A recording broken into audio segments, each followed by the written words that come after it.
রমাদানে মাসিক হলে মা বোনেরা ভুলেও এই চারটি কাজ করবেন না। যদি করেন তাহলে সওয়াবের বিপরীতে আপনার জন্য গুনাহ লেখা হবে। কারণ এই পিরিয়ডস টাইম, মিনস টাইমটাকে আল্লাহ তাআলা বলেছেন ইয়াসআলুনাকা আনিল মাহিদ কুল হুয়া আযান ফাতাযিলুন নিসা ফিল মাহিদ। একজন মহিলার জন্য, একজন মেয়ের জন্য সবচেয়ে কষ্টদায়ক মুহূর্ত হচ্ছে হায়েজের সময়। এই টাইমে সর্বপ্রথম আপনি রোজা রাখতে পারবেন না। আপনি যদি রোজা রাখেন তাহলে আপনার জন্য যে সওয়াব বরাদ্দ ছিল তার থেকে বেশি আপনি গুনাহগার হবেন। কারণ হায়েজের সময়, মিনসের সময় আল্লাহ তাআলা রোজাকে হারাম করেছেন। একজন মুমিনা নারী সে যদি তার পিরিয়ডস হয় রমাদান মাসে, তাহলে প্রথম নাম্বার হচ্ছে সে রোজা রাখতে পারবে না। কারণ আল্লাহ তাআলা বলেছেন এই সময় মেয়েদের অনেক কষ্ট হয়, তাই আল্লাহ তাআলা এই সময় রোজা থেকে তাদেরকে ছুটি দিয়েছে। কিন্তু হ্যাঁ, অবশ্যই রমাদানের পরবর্তী মাসে সে যখন ভালো হবে অবশ্যই তাকে সেই রোজাগুলি একটার বিনিময়ে একটা তাকে কাজা অবশ্যই আদায় করতে হবে। দ্বিতীয় নাম্বার হচ্ছে রমাদান মাসে সেহরি থেকে ইফতার পর্যন্ত এই সময়টাতে স্বামী স্ত্রীর মিলন করা আল্লাহ তাআলা হারাম করেছেন। কোন মা বোনের যদি পিরিয়ডস হয়, মিন্স হয়, তাহলে মিন্স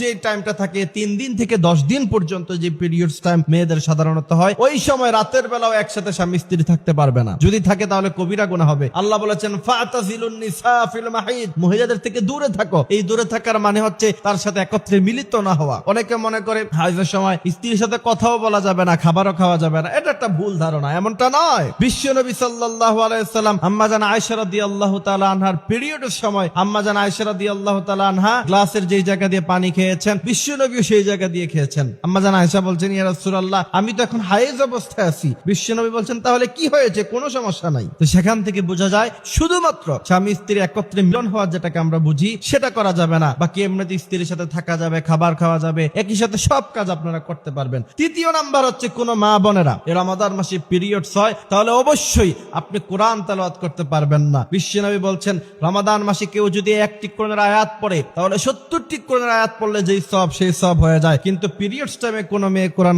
পড়তে পারবে না। প্রয়োজনে কোরআন খতম আপনি দিবেন না, তাও আপনি পিরিয়ডস টাইমে কোরআন পড়তে পারবেন না। যদি পড়েন তাহলে উল্টা গুনাহগার হবেন। চতুর্থ নাম্বার, কোন মা বোনদের যদি মাসিক হয় এই রমাদান মাসে তাহলে অবশ্যই যেটা করা যাবে না সেটা হচ্ছে নামাজ পড়া যাবে না। নামাজকে আল্লাহ তাআলা ছুটি দিয়েছে যে সমস্ত মা বোনদের মাসিক হয়, এবং পরবর্তীতে সেই নামাজও তাদের পড়তে হবে না। সুবহানাল্লাহি বিহামদিহি সুবহানাল্লাহিল আযীম। আল্লাহ তাআলা বলছেন লা ইউকাল্লিফুল্লাহু নাফসান ইল্লা উসআহা, আমি আমার বান্দার উপরে এমন কোন কাজ চাপায়া দেই না যা তার জন্য কষ্টদায়ক হয়। সুতরাং একজন মা বোনের প্রচন্ড কষ্টের সময় সে যখন নামাজ কাজা করবে, এরপরে পরবর্তীতে আবার 3 দিনের নামাজ অথবা 10 দিনের নামাজ আবার কাজা করবে, সেটা তার জন্য অনেক কষ্টদায়ক। বিধায় বিশ্বনবী বলেছেন ওই নামাজগুলি তার আর পড়তে হবে না। আল্লাহ তাআলা হাদিসে কুদসিতে বলেছেন আসসিয়ামু ফাইন্নাহু লি ওয়া আনা আজফি বিহি, আল্লাহ তাআলা বলছেন এই রোজা মানুষ আমার জন্য রাখে আর তার প্রতিদান আমি আল্লাহ তাআলা নিজ হাতে প্রদান করব।